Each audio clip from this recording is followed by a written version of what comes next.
تقرر أن تغادر بعثة المنتخب السعودي إلى العراق للمشاركة في منافسات كأس الخليج العربي 25 يوم 4 من شهر يناير الجاري، وقد ضمت قائمة الأخضر 23 لاعبا بقيادة المدرب الوطني الكابتن سعد الشهري.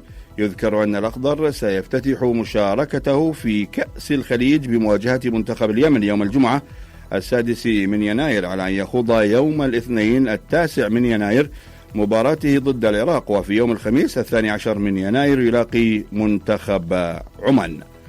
للحديث عن مشاركة المنتخب في هذه البطولة الخليجية ينضم معنا عبر أثير إذاعة الإخبارية المدرب الوطني الكابتن بندر الجعيثن. كابتن بندر، حياك الله. الله يحييك يا أهلا وسهلا، مساء الخير لكم وجميع المستمعين. كابتن بندر، الأخضر دشن معسكره الإعدادي لبطولة الخليج. منتخبنا تحت قيادة سعد الشهري، ما الذي ينتظره الشارع الرياضي من الأخضر في بطولة الخليج، خاصة وأن هناك تجارب سابقة للكابتن سعد الشهري مع المنتخبات في الفئات السنية، وقد حقق إنجازا يسجل لصالح المدرب الوطني؟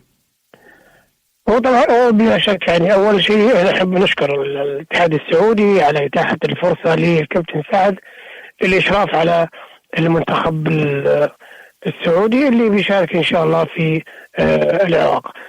طبعا لا شك أن المشاركة لن نسميها مشاركة يعني كمشاركة مع الأشقاء، ولكن كمشاركة نتطلع لنكون أحد الأبطال، يعني أو نكون أحد الركائز الأساسية في الخليج، وأن نحقق إن شاء الله كأس الخليج اللي ما يمتلك العناصر الموجودة، حتى وإن كانت تكون على كلاعبين في دكة الاحتياط ولم يلعبوا بشكل مستمر، إلا أنهم دائما ما كانوا حاضرين في مشاركاتهم مع الفريق الأول في الدوري روشن. وهذا يعطي دلالة على أن اللاعب السعودي دائما ما ينظر إلى الأمام.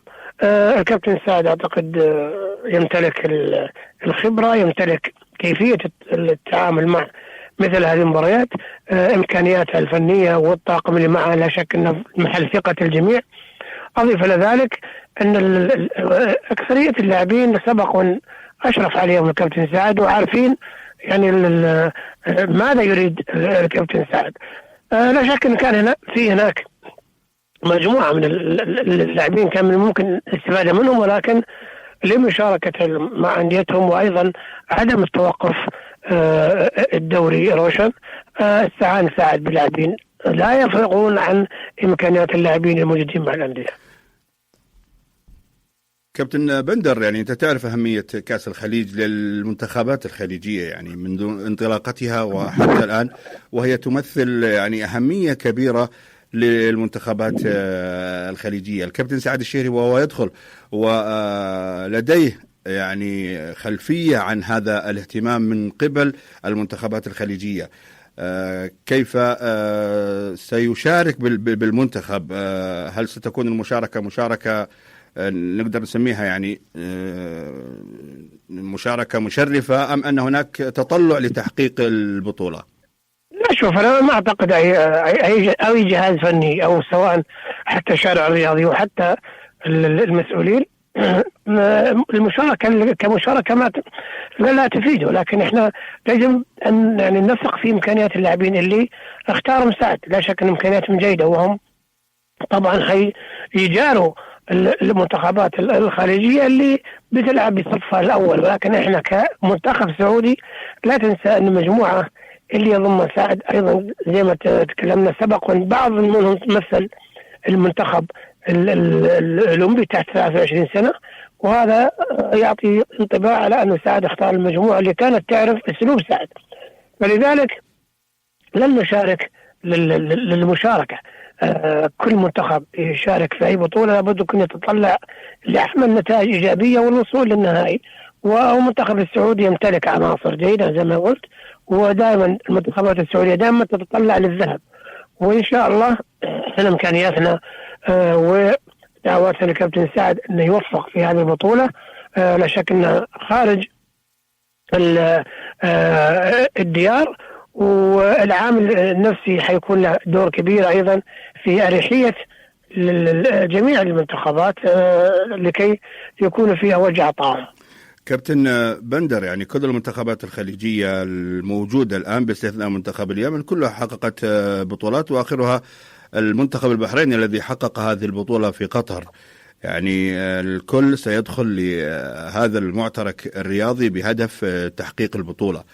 أرجع وأعيد عليك نفس السؤال اللي سألته في السابق، يعني المنتخب الأولمبي تحت 23 سنة، يعني هل سيكون مهيأ لمقارعة هؤلاء المنتخبات؟ يعني لما نتكلم على منتخب تحت 30 سنة، إذا لاعب محترف، إذا لاعب يمتلك الخبرة، لاعب فريق أول ولاعب منتخبات. فلذلك لابد أن نحن نعرف أنه اللاعب متى ما تعدى 20 سنة ووصل إلى 23 سنة، فهذا يدل فهذا يعطينا انطباع على أن اللاعب خلاص في المرحلة هذه، في مرحلة قوة الشباب، في مرحلة الفهم التكتيكي، في مرحلة التعامل مع المباريات. فبلا شك أنا أشوف أن المنتخب الموجود الآن مع الكابتن سعد هيكون كثير منهم نواة للمنتخب اللي إن شاء الله حيمثلون سواء في آسيا أو حتى تصفيات القادمة إن شاء الله في كأس العالم. سؤال أخير كابتن بندر في هذه المداخلة، وأرجو أن الإجابة تكون باختصار. يعني دائما دورات الخليج يكون هناك تنافس داخل الملعب، وأيضا هناك تنافس خارج الملعب، سواء كان على مستوى رؤساء الاتحادات الخليجية وحتى على مستوى الإعلام. هل تتوقع أن اللاعب السعودي تحت سن 23 سنة هل هو مهيأ للتعامل وخوض البطولة في هذه الظروف المحيطة، سواء كان التنافس خارج الملعب من رؤساء أندية من رؤساء اتحادات خليجية أو حتى الإعلام الخليجي؟ هو طبعا هو على كلامك دائما احنا دول الخليج دائما تتطلع للكسب، ودائما تنظر للبطولة الخليجية على أنها للتاريخ. لا شك أن كل المنتخبات اللي حصلت على بطولات لا شك مرت، كل منتخب مر بظروف جيدة، وفي منتخبات مر بظروف قد لا تساعده.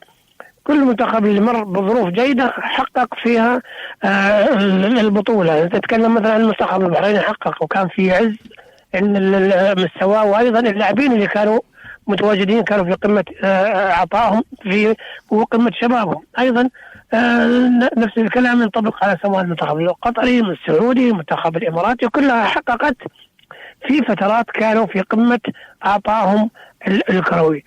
البطولة هذه أعتقد أن العوامل النفسية حيكون لها دور كبير من الناحية الارتياحية، وأيضا